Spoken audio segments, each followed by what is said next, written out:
Pero sobrang dumi na ng Boracay. Darating daw ang panahong wala ng dayuhang pupunta roon.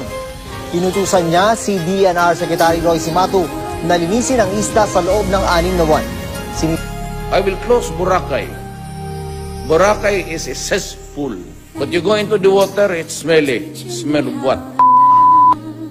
The intervention of the President through the BITF was just very timely. Kung hindi nakapasok, within 5 years, mawawala na ito yung isla. That is the kind of political will that we need for this country. And Boracay can be a showcase of what can be done to correct any problem.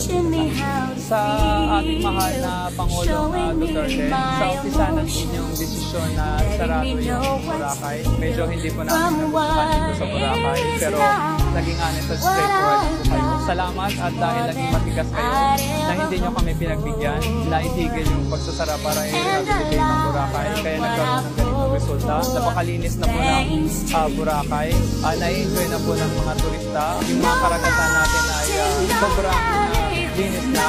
Kaya Presidente Duterte, maraming salamat sa ginawa niyo desisyon na i-rehabilitate